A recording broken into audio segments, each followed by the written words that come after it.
Mística Cidade de Deus, capítulo 25, livro 5, tomo 3, de Santa Maria de Ágreda. Depois do batismo, Cristo dirige-se ao deserto, onde vence nossos vícios com suas virtudes. Sua Mãe Santíssima o imita perfeitamente. Cristo combate para nos obter vitória. Com o testemunho que a suma verdade apresentara no Jordão sobre a divindade de Cristo, nosso Senhor e Mestre, ficou tão credenciada sua pessoa e a doutrina que havia de pregar, que logo pôde começar a ensiná-la e a se dar a conhecer. Confirmada pelos seus milagres, obras e vida, todos poderiam reconhecê-lo como filho, por natureza, do eterno Pai, pelo Messias de Israel e Salvador do mundo. Com tudo isso, não quis o Mestre da Santidade começar a pregação, nem ser reconhecido por nosso Redentor, sem antes triunfar de nossos inimigos, mundo, a carne e o demônio, a fim de que pudéssemos vencer os enganos por eles sempre forjados. Com suas heróicas virtudes, Jesus nos daria as primeiras lições da vida cristã e espiritual, enviando-nos a combater e a vencer por suas vitórias. Com estas foi o primeiro a quebrantar a força destes comuns inimigos, a fim de que nossa fraqueza os encontrasse debilitados, a não ser que por nossa própria vontade quiséssemos restituir-lhes a força. Enquanto Deus, Jesus era infinitamente superior ao demônio, enquanto o homem não tinha pecado, conforme 1 Pedro 2,22. Mas suma santidade e domínio sobre todas as criaturas, não obstante quis, como homem santo e justo, vencer os vícios e seu autor, expondo sua humanidade santíssima ao combate da tentação e dissimulando para isto a superioridade que possuía sobre os inimigos invisíveis. Cristo vence o mundo, a carne e o demônio. Pelo seu retiro, Cristo nosso Senhor venceu e nos ensinou a vencer o mundo. É verdade que este costuma ignorar aos que não necessitam para fins terrenos, e se não o procuram, também não vai atrás deles. Contudo, aquele que verdadeiramente despreza o mundo há de demonstrar, afastando-se dele o quanto for possível, pelos afetos e pelos atos. Cristo venceu também a carne e ensinou-nos a vencê-la pela penitência de tão prolongado jejum, com que afligiu seu corpo inocentíssimo, que não oferecia oposição ao bem e nem tinha paixões inclinadas ao mal.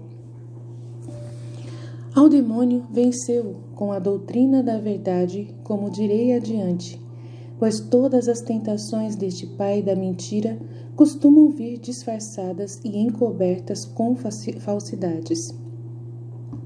Em começar a pregação e se dar a conhecer ao mundo, não antes e sim depois destas vitórias, nosso Redentor nos ofereceu outro ensinamento. Alertou-nos do perigo que corre nossa fragilidade em acolher as honras deste mundo, ainda que seja por favores recebidos do céu, quando ainda não estamos mortos às paixões e não vencemos ainda nossos comuns inimigos. Se o aplauso dos homens nos encontra imortificados vivos, obrigando no íntimo os inimigos domésticos, pouca segurança terão os favores e benefícios do Senhor. Até os mais pesados montes podem ser abalados pela vanglória do mundo. A nós compete convencer-nos de que levamos o tesouro em recipientes quebradiços, conforme 2 Coríntios 4, 7. Quando Deus quiser exaltar a força de sua graça em nossa fraqueza, Ele saberá com que meios há de assegurar e ostentar suas obras. A nós incumbe e pertence unicamente a sombra e o pagamento. Cristo chega ao deserto. Depois que se despediu do Batista no Jordão, Cristo prosseguiu em direção ao deserto sem deter-se no caminho. Ia acompanhado apenas pelos anjos que o serviam como a Rei e Senhor, louvando-o com cânticos pelo que ia realizando a favor da salvação da natureza humana. Chegou ao lugar que havia escolhido. Era uma região desabitada entre penhascos áridos.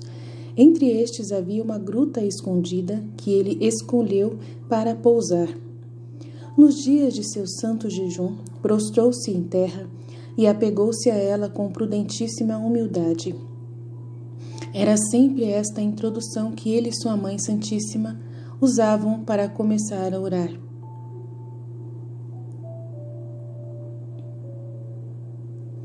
Adorou o Eterno Pai, deu-lhe graças pelas obras do seu poder e por lhe ter proporcionado aquele lugar e solidão apropriada para o seu retiro. Ao deserto agradeceu por recebê-lo e escondê-lo do mundo, durante o tempo que convinha estar assim. Continuou Jesus sua oração em posição de cruz, e esta foi a sua mais frequente ocupação no deserto, pedindo ao Pai pela salvação humana. Algumas vezes nesta súplica suava sangue, pela razão que direi quando falar de sua oração no Jardim das Oliveiras. Saudação dos animais. Muitos animais silvestres vinham ao encontro de seu Criador quando andava por aqueles campos, com admirável instinto o reconheciam e como que o saudavam com seus bramidos e movimentos. Muito mais expansivas foram as aves que vieram em grandes bandos, com belos gorjeios, o festejavam e, a seu modo, agradeciam-lhe por tê-las favorecido com sua companhia, santificando aquele ermo com sua real e divina presença. Jesus começou o jejum sem comer coisa alguma por 40 dias, onde que ali esteve. Ofereceu-o ao Pai em reparação dos vícios e desordens que os homens cometem pela gula, vício tão baixo, mas tão aceito e até exaltado no mundo sem nenhum acanhamento. Do mesmo modo, Cristo nosso Senhor venceu todos os outros vícios e compensou as injúrias feitas ao Supremo Legislador e Juiz dos homens. Segundo compreendi, nosso Salvador assumiu o ofício de pregador e mestre. Tornou-se redentor e mediador junto ao Pai, venceu todos os vícios dos mortais e reparou suas ofensas, com o exercício das virtudes opostas ao mundo. Pelo jejum reparou nossa gula e, ainda que o praticou durante toda a sua vida santíssima com ardente caridade, destinou para este fim especialmente os atos de infinito valor deste jejum no deserto. Pelas virtudes, Cristo reparou nossos vícios. Semelhante a bondoso pai de muitos filhos delinquentes, merecedores de horrendos castigos, que vai oferecendo seus bens para satisfazer por todos e livrá-los das penas que deveriam sofrer. Assim, nosso amoroso Pai e irmão Jesus pagava nossas dívidas, em desagravo da nossa soberba. Ofereceu sua profundíssima humildade para compensar nossa avareza, a pobreza voluntária e o despojamento de qualquer propriedade. Pelos torpes prazeres humanos, ofereceu sua penitência e austeridade, pela ira e vingança, sua mansidão e caridade com os inimigos.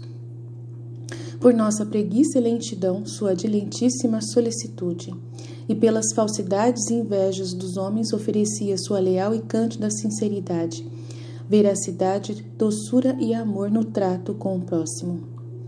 Deste modo, ia aplacando o justo juiz e solicitando perdão para os filhos desnaturados e desobedientes.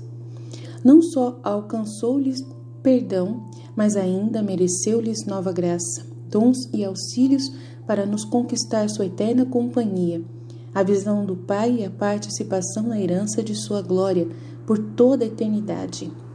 Teria podido conseguir tudo isto com o menor de seus atos, como nós teríamos feito em seu lugar. Ele, porém, transbordou seu amor em tantas provas, para que nossa ingratidão e dureza não tivessem desculpa nenhuma. O jejum de Maria Santíssima. Para ter notícia de tudo o que o Salvador fazia, poderia bastar a sua mãe, as contínuas visões e revelações que recebia. Mas além desta sua maternal solicitude, enviava ao seu Filho Santíssimo mensagens pelos santos anjos. Assim dispunha o Senhor para, por meio de tão fiéis embaixadores, os sentidos recebessem as mesmas impressões formadas em seus corações. Os anjos as comunicavam nas mesmas palavras que saíam da boca de Jesus para Maria e desta para Jesus, embora ambos já as houvessem conhecido por outro modo. Logo que a grande senhora soube que nosso amado Salvador dirigia-se para o deserto e a intenção que o levava, fechou-se ela em casa. Foi tal o seu retiro que até os vizinhos pensaram que se havia ausentado como seu Filho Santíssimo. Recolheu-se ao seu oratório e ali permaneceu 40 dias e 40 noites, sem sair e sem comer coisa alguma, como sabia estar fazendo o seu Filho Santíssimo. Ambos guardaram jejum na mesma forma e rigor. Acompanhou o Senhor nos demais atos, sem deixar nenhum. Orações, súplicas, prostrações, genuflexões, fazia-os ao mesmo tempo que ele, pois para tanto deixara qualquer outra ocupação. Fora dos avisos que lhes davam os anjos, usava ainda aquele privilégio de que falei outras vezes, o de conhecer todas as operações da alma de seu Filho Santíssimo, quer estivesse ele presente, quer ausente. Suas orações corporais, que antes conhecia pelos sentidos, quando estavam juntos, depois conhecia por visão intelectual ou por informação dos santos anjos. Maria, corredentora e medianeira. Enquanto esteve no deserto, nosso Salvador fazia 300 genuflexões e prostrações por dia, e em seu oratório a Rainha Mãe as repetia. O tempo que lhe sobrava preenchia-o ordinariamente em fazer cânticos com os anjos, como disse no capítulo passado. Nesta imitação de Cristo, nosso Senhor, a Divina Rainha cooperou em todas as orações do Salvador. Alcançou as mesmas vitórias sobre os vícios e, na respectiva medida, os reparou com suas heróicas virtudes. Visto isso, se Cristo, como nosso Redentor, nos mereceu tantos bens e pagou nossas dívidas dignissimamente, Maria Santíssima, sua coadjutora e mãe nossa, interpôs sua misericordiosa intercessão junto a ele e foi medianeira na medida possível a uma pura criatura. Doutrina que me deu a mesma Rainha e Senhora nossa. Pecado e reparação. Minha filha, as obras de mortificação corporal são próprias e legítimas das criaturas mortais. A ignorância desta verdade, o esquecimento e desprezo da obrigação de abraçar a cruz tem perdido a muitas almas e a outras põe no mesmo perigo. O primeiro motivo que obriga os homens a afligir e mortificar a carne é terem sido concebidos em pecado. Por este, toda a natureza humana ficou depravada, as paixões rebeldes à razão, inclinadas ao mal e opostas ao espírito, deixadas à sua propensão, arrastam a alma de um vício para o outro. Se, porém, refreia-se esta fera com o freio da mortificação e penalidades, tira-se-lhe a tirania, enquanto a razão e a luz da verdade passam a ser superiores. O segundo motivo é porque nenhum dos mortais deixou de pecar contra Deus. A culpa necessariamente exige a pena e castigo nesta ou na outra vida. Visto que o corpo e a alma pecam juntos, por reta justiça, ambos devem ser punidos. Não basta a dor íntima, se a carne foge de padecer a pena que lhe compete. Como a dívida é grande e limitada, é a satisfação do réu. Ainda que faça muito durante toda a vida, não deve descansar até o fim dela, pois não sabe se já terá satisfeito o juiz. Exemplo de Cristo e Maria. Imensamente liberal é a divina clemência para os homens, se prontificarem a reparar seus pecados com a pouca penitência que podem. O Senhor se dá por satisfeito das ofensas recebidas e ainda obriga-se por sua palavra a lhes dar novos dons e recompensas. Apesar disso, servos prudentes e fiéis que verdadeiramente amam o seu Senhor devem procurar acrescentar livremente outras obras. O devedor que só cuida em saldar as dívidas ficará pobre e sem bens, se nada sobrar e se não tratar de fazer novas aquisições. Sendo assim, que deverão esperar os que nem pagam nem fazem nada para isso? O terceiro motivo que deveria estimular mais as almas é a imitação e seguimento de seu divino Mestre e Senhor. Sem termos culpas e paixões, ele e eu nos sacrificamos ao trabalho e toda a nossa vida foi contínua mortificação da carne. Convinha que por este caminho o Senhor entrasse na glória de seu corpo e de seu nome, e que eu o seguisse em tudo. Se houve razão para agirmos assim, qual é a dos homens em procurar outro caminho, em vida suave, cômoda, de prazer e deleite? Por que detestam e fogem de todas as penas, afrontas, ignomínias, jejuns e mortificações? Foram elas só para Cristo e para mim, enquanto os réus devedores e merecedores das penas ficam no descanso, entregues às feias inclinações da carne? As capacidades que receberam para empregar no serviço de Cristo, meu Senhor, deverão ser aplicadas no obséquio de seus deleites e do demônio que as suscita? Este absurdo tão comum entre os filhos de Adão irritam muito a indignação do justo juiz.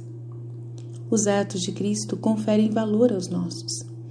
Verdade é, minha filha, que as penas e aflições de meu Santíssimo Filho compensaram a deficiência dos méritos humanos. De minha parte, como pura criatura e como que substituindo todas as demais, também cooperei com ele, pela imitação perfeita em suas penas e exercícios. Isto, porém, não teve a finalidade de dispensar os homens da penitência, antes foi para encorajá-los a ela. Não seria necessário padecer tanto só para satisfazer por eles, como verdadeiro pai e irmão.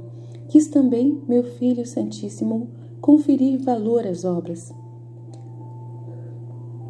e penitências dos que o seguissem, pois as ações das criaturas seriam de pouco valor aos olhos de Deus, se não o recebessem da mão do meu Filho. Se isto é verdade a respeito das obras inteiramente virtuosas e perfeitas, que será das que levam consigo tantas falhas e imperfeições? Mesmo em matéria de virtude, os mais espirituais e justos têm muito que suprir e emendar em suas obras. Que se dirá das demais que levam consigo tantas falhas e defeitos? Todas estas lacunas foram preenchidas pelas ações de Cristo, meu Senhor, para que o Pai as recebesse como se fossem de seu próprio Filho. Quem não procura fazer algumas, mas vive ocioso, tampouco pode aplicar-se às de seu Redentor, pois estas não terão o que completar e aperfeiçoar, mas sim muito para condenar. Não te falo agora, minha filha, do execrável erro de alguns fiéis que fazem penitência por sensualidade e vaidade mundana. Estes merecem maior castigo pela penitência do que por outros pecados, pois ligam às obras penais fins vãos e imperfeitos, esquecendo os sobrenaturais, que são os que dão méritos à penitência e vida da graça à alma. Noutra ocasião, se for necessário, falar-te-ei sobre isso. Agora fica advertida para chorar tal cegueira e instruída para trabalhar, mesmo que fosse o tanto que trabalharam os apóstolos, mártires e confessores. Castiga teu corpo, progredindo sempre e achando que ainda falta muito, pois a vida é breve e tu muito incapaz de pagar o que deves.